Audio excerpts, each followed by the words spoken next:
नमस्कार। आस माता सभी इच्छाओं और मनोरथ को पूरा करने वाली देवी माँ है। सुनते हैं आस माता की कहानी। एक नगर में एक माँ और 5 बेटे रहते थे। 4 बेटे तो बहुत होशियार और व्यापार करते थे, पर 5वां जिसका नाम आसिया था वह कोई काम नहीं करता था।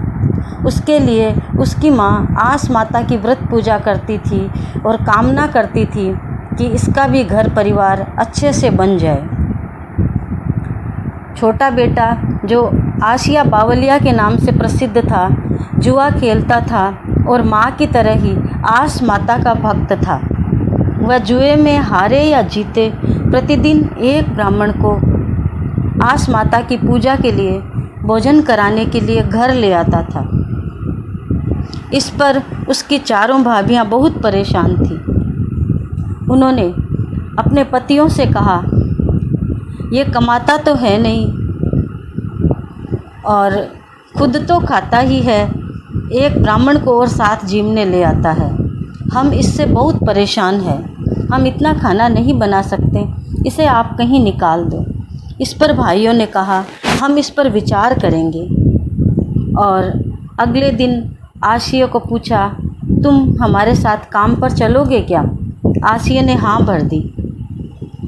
वे चारों भाई आसिया को साथ लेकर चल पड़े। चलते चलते जंगल आ गया। तब वो भाई बोले, बहुत थक गए हैं, अब विश्राम कर लेते हैं। और सभी सो गए। आसिया को गहरी नींद आ गई। तब वे चारों उठकर वापस घर चले गए। जब आसिया उठा तो उसे कोई नहीं दिखाई दिया। वह चारों तरफ देखने लगा। इतने में 4 औरतें आती दिखाई दी। उन्हें देख उसने हाथ जोड़े। तब पहली बोली, तुमने मुझे नमस्कार किया क्या? आसिया बोला, आप कौन हैं? वो बोली, मैं प्यास हूँ और तुम्हारे लग जाती हूँ। आसिया बोला, नहीं नहीं, मेरे मत लगना। यहाँ जंगल में तुम लग गई तो मैं प्यासा ही मर जाऊँगा। इतना सुनने के बाद वो औरत चली गई। तब दूसरी बोली, तुमने मुझे नमस्कार किया? आसिया बोला, आप कौन? तो वो बोली, मैं भूख हूँ। आसिया बोला, नहीं, तुम भी जाओ, तुम मेरे लग गई तो मैं खाऊंगा क्या यहाँ पर? तब वो भी आगे चली गई। तब तीसरी बोली, मैं नींद हूँ। आसिया बोला, तुम भी जाओ, मुझे जंगल में नींद आ जाएगी तो मुझे शेर वगैरह खा जाएंगे। तब वो भी आगे बढ़ गई। फिर चौथी बोली, मैं आस माता हूँ। तब आसिया बोला, मैंने तो आपको ही नमस्कार किया है, मैं तो आपकी ही पूजा करता हूँ, पर मेरा एक ब्राह्मण को जिमाने का संकल्प है। अब आप बताओ मैं उसे कैसे पूरा करूँ? तब आस माता ने उसे आशीर्वाद देते हुए कहा, तुम आगे जाओ, तुम्हें एक नगरी मिलेगी, वहाँ तुम्हें सब कुछ मिल जाएगा। आसिया आस माता को प्रणाम करके आगे बढ़ा तो उसे एक नगर नज़र आया। वहाँ जाके उसने देखा कि वहाँ पर सभा एकत्रित है और राजा के चुनाव के लिए ये निश्चित हुआ है कि हथिनी को माला देंगे, वो जिसके गले में डाल देगी वही राजा बन जाएगा। तो आसिया भी कुतूहलवश वह तमाशा देखने के लिए खड़ा हो गया। हथिनी को माला दी गई।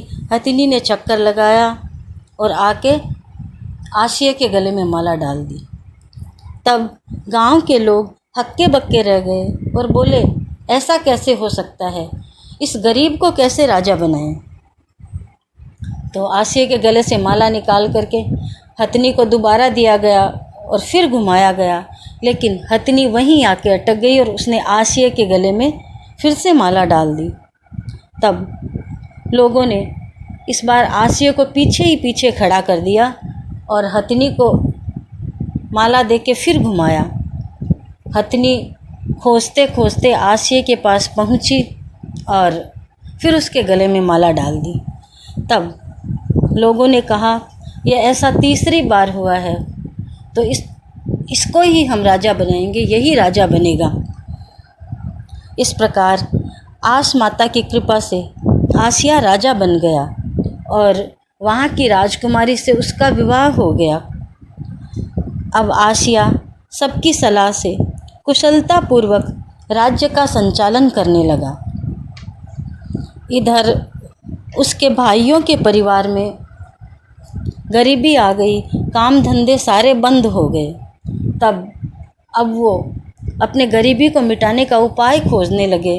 तो उन्होंने सुना कि फलाने नगर का राजा कम काम करवाता है और अधिक मजदूरी देता है। तब उन्होंने विचार किया कि हमें उसी नगर में चलना चाहिए और वे काम धंधे की तलाश में आसिया जहाँ का राजा था उसी नगर में पहुँच गए। घूमते घूमते राजमहल के सामने पहुँचे। महल में बैठे आसिया ने उन्हें देखा और पहचान लिया, तो सबको सम्मान के साथ बुलाया महल में। तब वे विस्मित रह गए आसिया को देख करके और उसने अपना परिचय दिया और सारी कहानी बताई कि मुझे आस माता की कृपा से ये राज्य और ये सब कुछ मिला है। तब सारे लोगों ने आस माता को प्रणाम किया और आस माता की पूजा करने की कामना की और सब एक साथ आनंदपूर्वक महल में रहने लगे। हे आस माता, उनकी मंशा को पूर्ण किया, जैसे ही हमारे मनोरथ इच्छाओं को पूरा करो। उनके साथ जैसे कृपा दृष्टि की वैसे ही सब पे कृपा दृष्टि करो। बोलो आस माता की जय।